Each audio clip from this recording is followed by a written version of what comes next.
नहांती वरिष्ठ अभिनेता उत्तम महांती गुरगांव मेदांत हॉस्पिटल रे चिकित्साधीन अवस्था परलोक घटी लिवर सिरोसिस रे पीड़ित थिले उत्तम महांती भुवनेश्वर तांको एयरलिफ्ट करा जायथिला चिकित्सा चलीथिला एवं चिकित्साधीन अवस्था गतकाली मध्यरात्रि रे परलोक घटी दिल्ली एग्जिट प्रोसेस चली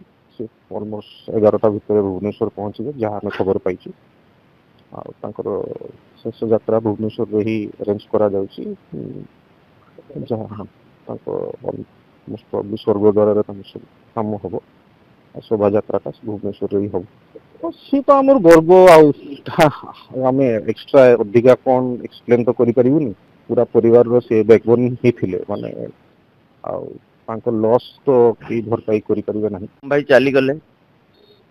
सारा कलाकार सारा बाड़ीपदावासी आज स्तब्ध हठात रात्रि आम जाना पाइलु आम कुनिया भाई प्रत्येक मनीष को भल पाती और सारा ओडिशार सुपरस्टार से आज हठात आम पाख चली जारू आम समस्त को दुख लगी तेणु मु चाहिए समस्त बाड़ीपदावासी अमर आत्मा भगवान निकट में समस्त प्रार्थना करंतु बाड़ीपदार श्रेष्ठ कलाकार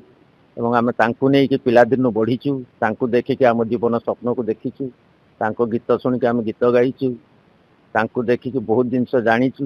तेणु आउ कौन कहबी मन भीतर बहुत क्षोभ दुख। ओडिशार घरे घरे परिचित थिले उत्तम महांती एवं ओडिया सिने जगतर प्रथम सुपरस्टार थिले एभली कौन से ओडिया नथिबे जे तांको सिनेमार प्रेम पड़ी नाहंती गोटे पर गोटे सुपरहिट सिनेमा भेटी देछंती ओडिया चलचित्र जगत को तांकर चेहरा अभिनय नृत्य एक्शन सबुथिरे नियारापण बारी होई पड़ुथला एवं ओलिउड सिने इंडस्ट्री रे ओडिया चलचित्र जगत रे जदि काहाको सुपरस्टार आख्या दिया जायथिला से होछंती उत्तम महांती।